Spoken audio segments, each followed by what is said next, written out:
सभी साथियों को प्यार भरा नमस्कार। आज 10वीं कक्षा की संस्कृत पुस्तक मणिका भाग 2 के चतुर्थ पाठ आज्ञा गुरुनाम ही अविचारणीय को पढ़ेंगे। बड़ों की आज्ञा विचार करने योग्य नहीं होती। हमारे घर में जो हमारे बड़े हैं हमें उनकी बात मान लेनी चाहिए। कभी भी उनकी कही बात पर तर्क वितर्क नहीं करना चाहिए, क्योंकि वो जो भी बात कहते हैं वो अपने अनुभव के आधार पर कहते हैं। और यदि हम उनकी बात को मान लेते हैं तो जीवन में हमेशा सुखी रहते हैं, और यदि नहीं मानेंगे तो वही हाल होगा जो इस पाठ में बंदरों का हुआ है। क्या हाल हुआ उनका, कैसे हुआ, इस पाठ को हम शुरू करते हैं। और साथियों, वीडियो को अंत तक देखना, पाठ बिल्कुल अच्छी तरह से समझ में आएगा। कस्मिंश्चित नगरे, किसी नगर में चंद्रो नाम भूपति ही, चंद्र नाम का राजा प्रतिवस्ती समय रहता था। किसी शहर में चंद्र नाम का राजा रहता था। तस्य पुत्रः वानर क्रीडारताः वानर यूथम नित्यमेव विविधै भोज्य पदार्थै पुष्टिम नयन्ति स्म। तस्य पुत्रः, उस राजा के पुत्र, वानर क्रीडारताः, बंदरों के खेल में लगे हुए, वानर यूथम, बंदरों के उस झुंड को, समूह को, नित्यम एव, प्रतिदिन, विविधै भोज्य पदार्थै, अनेक खाने पीने की वस्तुओं से, पुष्टिम नयंती समय, उनका पालन पोषण कर रहे थे। उस राजा के पुत्र बंदरों के खेल में लगे हुए बंदरों के समूह को प्रतिदिन अनेक प्रकार की खाने पीने की वस्तुओं से पाल रहे थे, उनका पालन पोषण कर रहे थे। तस्मिन् राजगृहे बाल वाहन योग्यम मेष यूथम आसीत। तस्मिन् राजगृहे, उस राजमहल में, बाल वाहन योग्यम, बच्चों की सवारी के योग्य, मेष यूथम आसीत, भेड़ों का समूह था।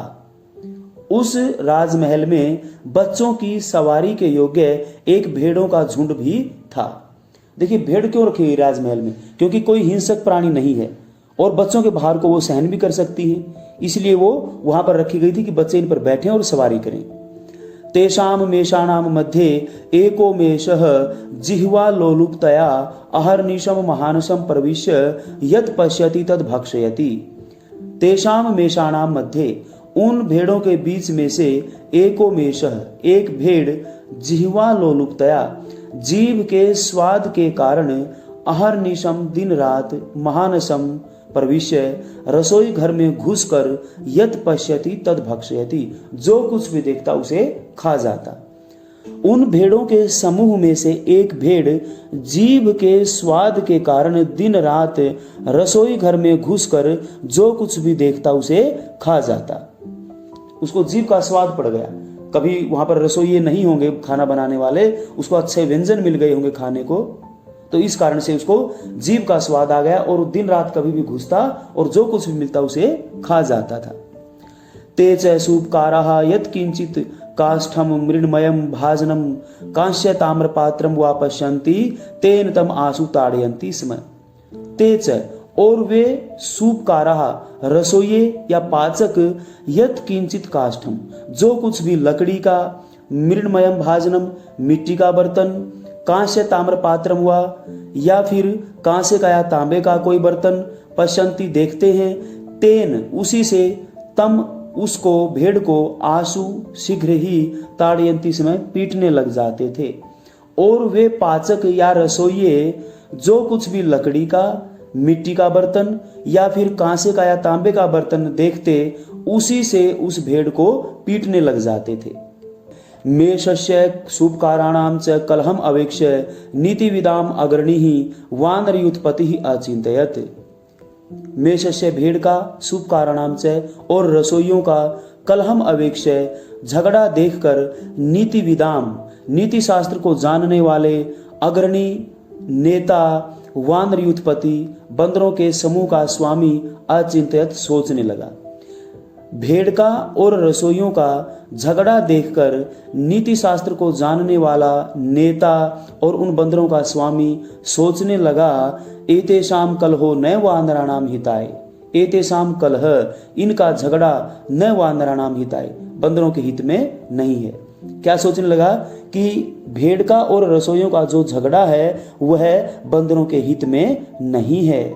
एवं विचार्य स यूथपः सर्वान् कपीन आहूय रहसि अवदत्। एवं विचार्य, इस प्रकार विचार करके स यूथपः वह बंदरों के समूह का स्वामी सर्वान कपीन सभी बंदरों को आहूय बुलाकर रहसी एकांत में अवदत कहने लगा। इस प्रकार का विचार करके बंदरों का स्वामी सभी बंदरों को बुलाकर एकांत में कहने लगा। सूपकाराणाम मेषेण सह एषः कलह नूनम भवताम विनाश कारणम भविष्यति।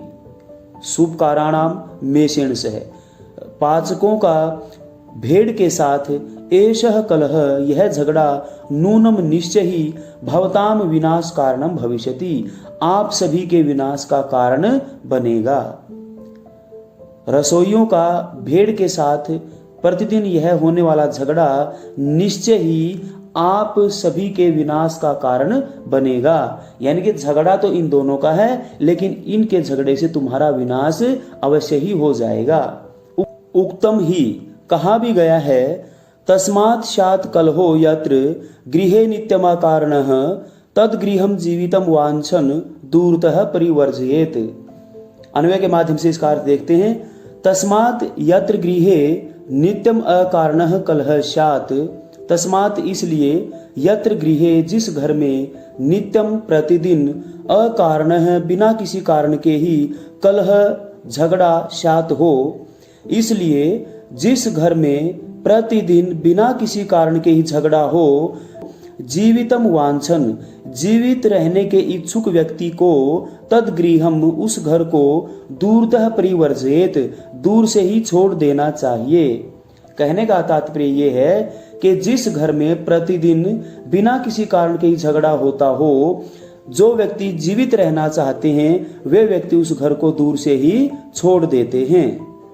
ततः सर्वेषां संगक्षयो न भवेत तद एतद राजभवनम परित्यज्य वनम गच्छामः। ततः तो सर्वेषां सभी का संगक्षयो न भवेत विनाश न हो, तद एतद तो एतद इस राजभवनम राजमहल को परित्यज्य छोड़कर वनम गच्छामः वन में चलते हैं। इसलिए सभी का विनाश न हो तो इस राजभवन को छोड़कर वन में चलते हैं। ऐसी सीख वो बंदरों का स्वामी उन बंदरों को दे रहा है। यतः क्योंकि कलहांतानि हर्म्याणि कुवाक्यांतम च सौहृदम कुराजांतानि राष्ट्राणि कुकर्मांतम यशोन्द्रिणाम।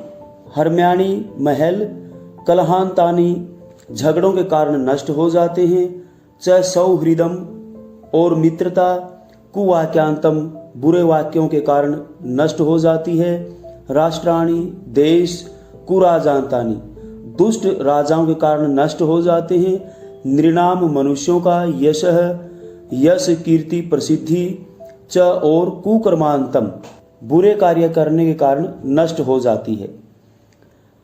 महल झगड़ों के कारण नष्ट हो जाते हैं और मित्रता बुरे वाक्यों के कारण नष्ट हो जाती है, देश दुष्ट राजाओं के कारण नष्ट हो जाते हैं और मनुष्यों का यश या मनुष्यों की प्रसिद्धि बुरे कार्य करने से नष्ट हो जाती है। तस्य वचनम अश्रद्धेयम मत्वा मदोधत्तः कपयः प्रहस्य अवदन्। तस्य वचनम उसकी बात को अश्रद्धेयम न श्रद्धेयम विश्वास योग्य न मत्वा मानकर मदोधत्तः मद से उद्धत अर्थात नशे में चूर, कपयः बंदर, प्रहस्य हंसकर अवदन कहने लगे। उसकी बात को विश्वास के योग्य न मानकर नशे में चूर बंदर हंसकर कहने लगे, भो किमिदम उच्यते, अरे यह क्या कहा जा रहा है। न वयम स्वर्ग समान उपभोगान विहाय अटव्याम क्षार तिक्त कषाय कट्टु रुक्ष फलानी भक्षयिष्यामः।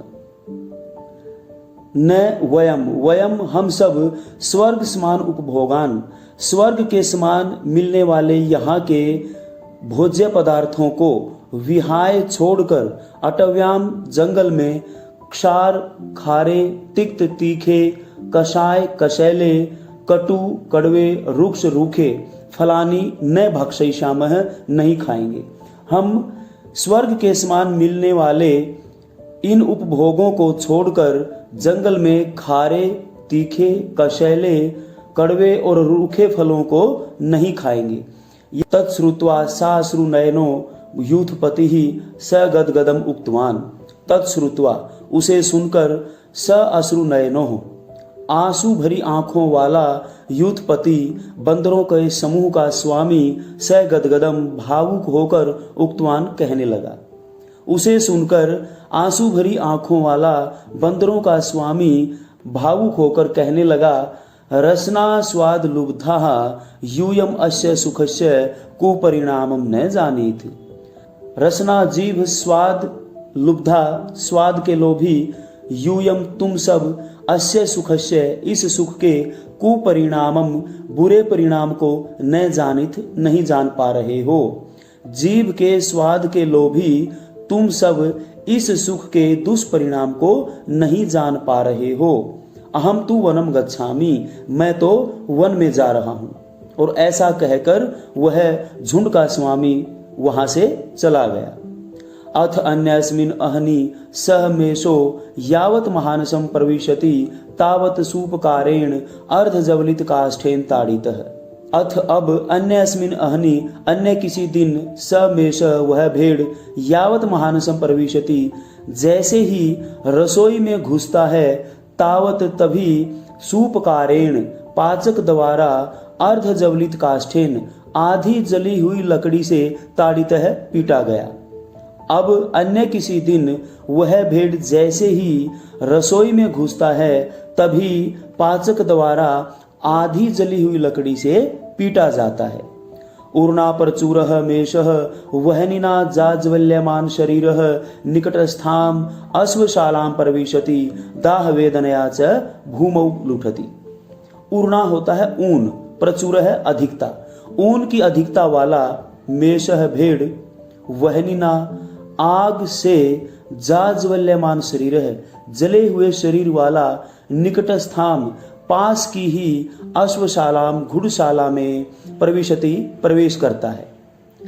दाह वेदनया च और जलने की पीड़ा से भूमौ पृथ्वी पर लौटने लगता है।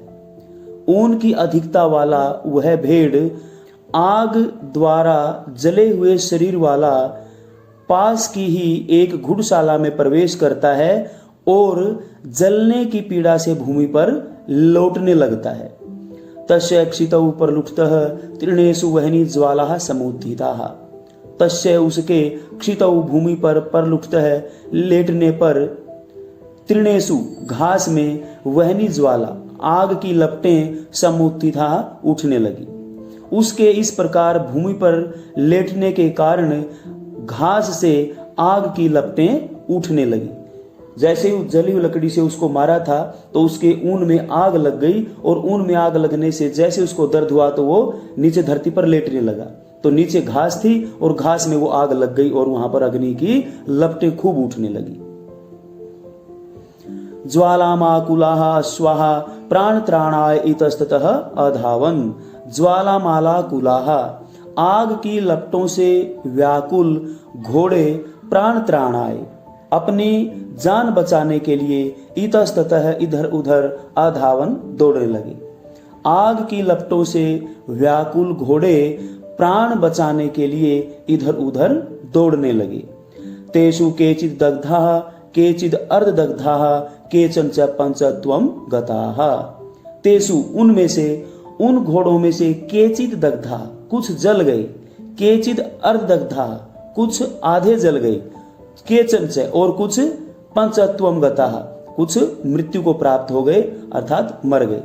उन घुड़शाला में रहने वाले घोड़ों में से कुछ तो जल गए, कुछ आधे जल गए और कुछ मर गए। दग्धाम हयशालाम विज्ञाय स विषादः राजा शालिहोत्र ज्ञान वैद्यान आहूय अपृच्छत्।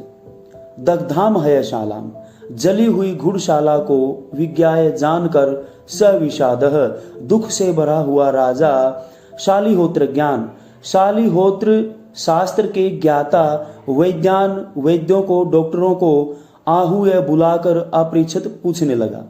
जली हुई घुड़शाला को जानकर दुख से भरा हुआ राजा शालिहोत्र शास्त्र के ज्ञाता वैद्यों को बुलाकर पूछने लगा, हा दग्धा में घोटकाः कथम रक्षणीयाः।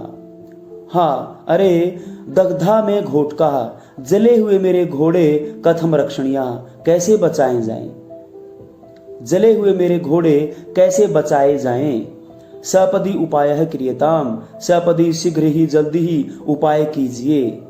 तदा राजवैद्य प्रोवाच, तब राजवैद्य ने कहा कपीनाम मेधसा दोषो वहनी दाह समुद्भव, अश्वानाम नाशम भेति तमह सूर्योदय यथा। अन्वय के आधार पर इसका अर्थ देखते हैं। अश्वानाम घोड़ों का, वहनी दाह समुद्भव आग से जलने से उत्पन्न, दोष घाव, कपीनाम बंदरों की, मेधसा चर्बी से, नाशम नष्ट अभेति हो जाता है। यथा जिस प्रकार सूर्योदय सूर्य निकलने पर तमह अंधकार नश्यति नष्ट हो जाता है। घोड़ों का आग से जलने से उत्पन्न घाव बंदरों की चर्बी से उसी प्रकार नष्ट हो जाता है जिस प्रकार सूर्य के निकलने से अंधकार नष्ट हो जाता है। उस राज्यवैद्य ने बताया कि यदि इन घोड़ों के घाव पर बंदरों की चर्बी लगा दी जाए तो ये घोड़े जल्दी ही ठीक हो जाएंगे। यथोचितम क्रियताम, जैसा उचित हो वैसा कीजिए। इति राजादेशम श्रुत्वा सर्वे भयत्रस्ताः कपयः अचिंतयन्। इति राजादेशम, ऐसा राजा का आदेश श्रुत्वा सुनकर सर्वे सभी भयत्रस्ता, भय से व्याकुल, कपयः बंदर, अचिंतयत सोचने लगे। इस प्रकार राजा के आदेश को सुनकर सभी भय से व्याकुल बंदर सोचने लगे, हाँ हताः वयम, अरे हम तो मर गए। अवधीरितः अस्माभि गुरुजनोपदेशः, अवधीरितः तिरस्कृत किए गए हैं, अस्माभि हमारे द्वारा, गुरुजन उपदेशः गुरुजनों के उपदेश, अर्थात हमने गुरुजनों की बात नहीं मानी, हमने गुरुजनों की बात का तिरस्कार किया है, इसलिए हम मारे गए। उक्तम ही कहा भी गया है, मित्र रूपाः ही रिपवः संभाषन्ते विचक्षणैः, ये हितम वाक्यम उत्सृज्य विपरीतोपसेविनः। ये हितम वाक्यम उत्सृज्य विपरीत उपसेविनः, ये जो हितम वाक्यम कल्याणकारी बात को उत्सृज्य छोड़कर विपरीत उपसेविनः, विपरीत का आचरण करने वाले हैं, अर्थात अकल्याणकारी बातों पर चलने वाले हैं। ते वे विचक्षणई, विद्वानों के द्वारा, मित्र रूपाः, मित्र के रूप में, ही निश्चय ही, रिपवः शत्रु दुश्मन, संभाषन्ते कहे गए हैं। जो व्यक्ति कल्याणकारी बात को छोड़कर उसके विपरीत बात का आचरण करते हैं, अर्थात अकल्याणकारी का सेवन करते हैं, वे विद्वानों के द्वारा मित्र के रूप में निश्चय ही शत्रु कहे गए हैं। तो मित्रों, ये संदेश था इस पाठ के माध्यम से कि हमें अपने गुरुजनों की, अर्थात अपने बड़ों की आज्ञा का उल्लंघन नहीं करना चाहिए। तो इस प्रकार यहाँ पर इस पाठ का हिंदी अनुवाद किया गया है। आपको कैसा लगा अवश्य ही बताएं। वीडियो देखने के लिए कोटि कोटि धन्यवाद।